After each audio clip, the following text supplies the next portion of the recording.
There have always been those who believe that UFOs, unidentified flying objects, are from outer space. But the truth may be closer to home. I'm a great cynic about UFOs, and I'm quite sure that was mainly our airplanes that were flying around. For over 60 years, in top-secret research bases around the world, flying saucers have been designed, built, and flown. Secreted away from the rest of the main company is a place where they're building flying saucers. Some even claim to have seen them. There was no mistaking what they were. They were flying saucers. This is the secret history of attempts to harness the technology of the flying saucer to produce the ultimate military plane. These are the real UFOs.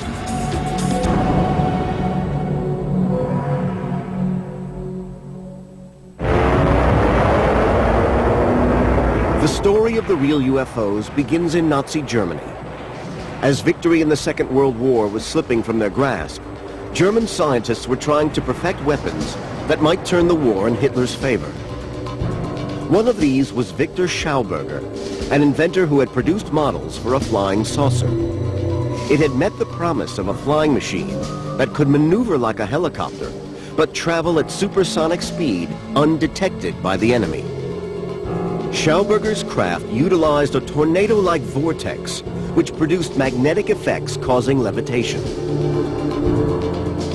Victor was recognized by the German government, actually met with Hitler, and later was inducted into the SS and put to work further developing this flying saucer concept.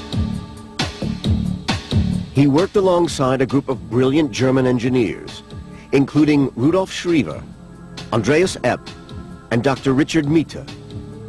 All produced highly advanced designs.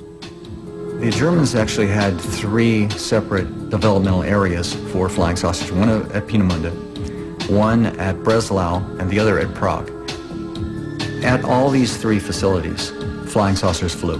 The Germans had, in fact, gone far enough into development and testing that aircraft were in the air. And one company, Messerschmitt, and had flown a complete saucer-shaped aircraft. These pictures of the early prototypes resemble photographs of UFOs that would emerge in the coming decades. But this was not the world of science fiction. These were highly advanced UFOs. For the German military, this lethal weaponry was being developed to win the war. The battle for air supremacy in World War II dominated the military struggle in Europe. By 1944, the tide was about to turn against Germany and Hitler's Third Reich. And then on June 13th, a week after the Allied D-Day landings, Hitler unleashed his deadly secret weapons. Over a period of 2 months, thousands of V-1 jet-powered flying bombs attacked London. Some were shot down from the ground, others in the air. This deadly development in warfare technology was to start a whole new era of military aviation history. The use of flying saucer technology to produce even more efficient killing machines was to be the culmination of this research.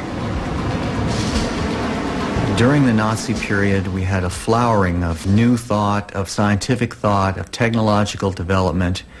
These scientists were freed up to do a lot of work. They developed science in every field that is relevant in our lives today, and as a matter of fact, we're still living off that carcass. But there was nothing new about the basic principles of rocket science. Since the 1920s and 30s, there had been an explosion of innocent enthusiasts experimenting with rocket propulsion across Europe and America. But what the Nazis were doing was anything but innocent.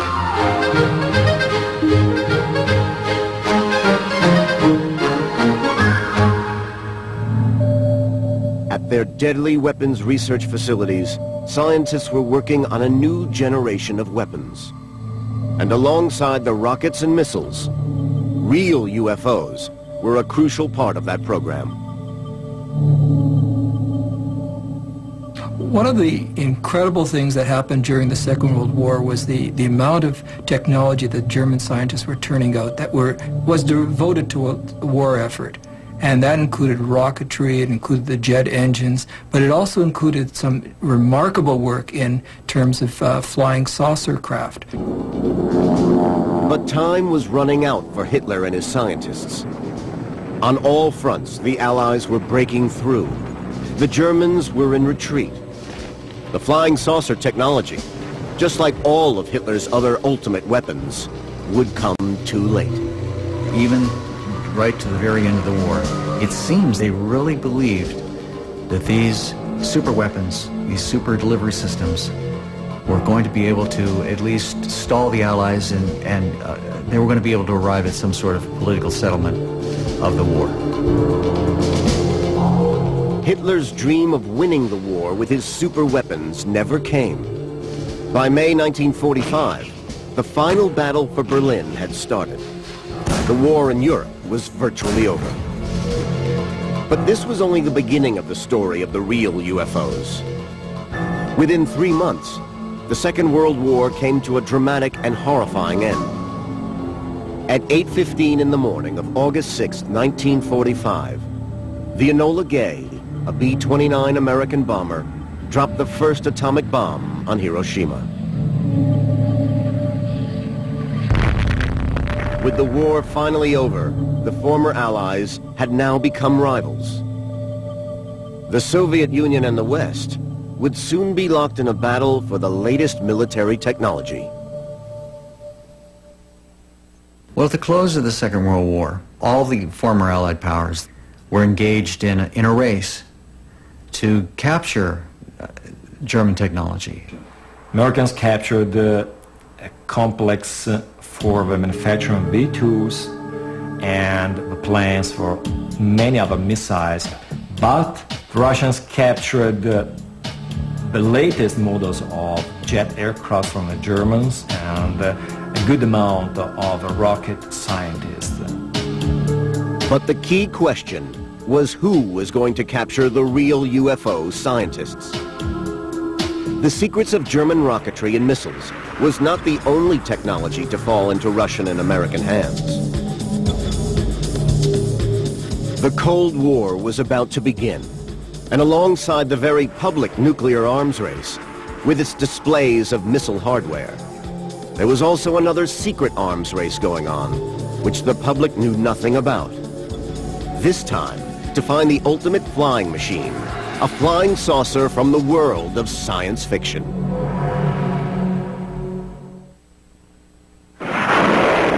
During the Second World War, there was a major technological revolution in jet propulsion, atomic physics, and real UFOs, flying saucer technology. The Germans had led the world in the development of real UFOs, and now their ideas and scientists had fallen into the hands of the two superpowers, Russia and America. German UFO flying saucer engineers Victor Schauberger, Rudolf Schriever, and a Dr. Mita were secretly working for the Americans. While Andreas Epp was reported to be working on flying saucer projects for the Russians. Both Americans